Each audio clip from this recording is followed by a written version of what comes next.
प्रधानमंत्री नरेंद्र मोदी के इस यूरोप दौरे के एजेंडे में द्विपक्षीय संबंधों से लेकर क्षेत्रीय समीकरण और व्यापार निवेश तक कई अहम मुद्दे हैं।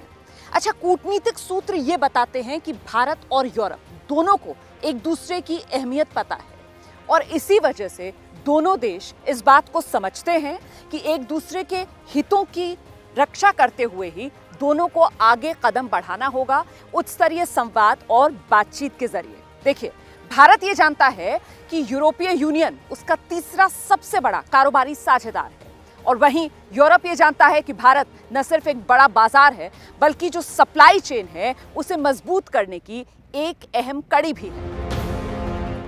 पीएम मोदी की यूरोप यात्रा का दूसरा बड़ा पड़ाव डेनमार्क होगा। डेनमार्क की प्रधानमंत्री मेटे फ्रेडरिक्सन ने पीएम मोदी को डेनमार्क आने का न्योता दिया था। 44 साल की मेटे फ्रेडरिक्सन 3 साल पहले डेनमार्क की प्रधानमंत्री बनी थीं। पिछले साल अक्टूबर में जब फ्रेडरिक्सन पहली बार भारत दौरे पर आई थीं, तब दोनों देशों के बीच जलवायु परिवर्तन, गैर पारंपरिक ऊर्जा तकनीक से लेकर कृषि तक कई क्षेत्रों में सहयोग पर चर्चा हुई थी। I think our cooperation between India and Denmark is a great example on how green growth and green transition can go hand in hand. इस बार डेनमार्क में मोदी और फ्रेडरिक्सन की द्विपक्षीय बातचीत के अलावा मोदी दूसरी बार आयोजित हो रहे भारत नॉर्डिक समिट में हिस्सा लेंगे। उम्मीद की जा रही है कि दोनों देशों के बीच पर्यावरण को लेकर कोई बड़ा समझौता होगा। पीएम की डेनमार्क यात्रा से पहले भारत के हिमाचल प्रदेश और उत्तराखंड से मोटे धान का निर्यात शुरू किया गया है। यूरोप के देशों में भारत अपने कृषि उत्पादों के लिए बड़ा बाजार देख रहा है। इसके बाद मोदी डेनमार्क की रानी क्वीन मार्गरेट द्वितीय से मिलेंगे। डेनमार्क यात्रा के दौरान पीएम मोदी कोपेनहेगन में भारतीय समुदाय के लोगों के साथ भी संवाद करेंगे।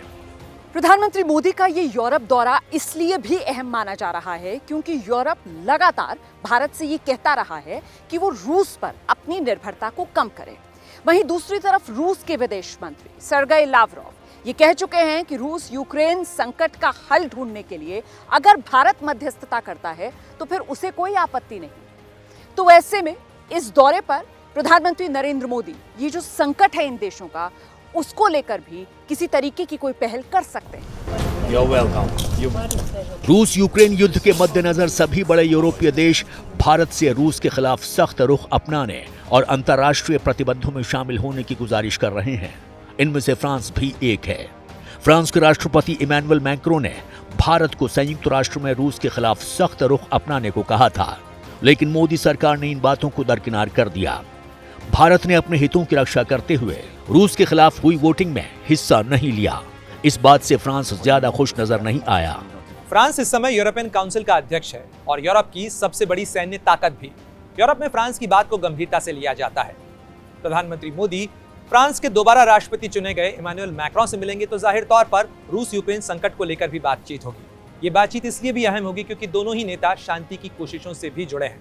ये बात अलग है कि रूस यूक्रेन संकट को लेकर फ्रांस और भारत का सार्वजनिक स्टैंड अलग अलग है, लेकिन ये देखना होगा कि किस तरीके से दोनों नेताओं की मुलाकात और बातचीत आगे का रास्ता निकालती है।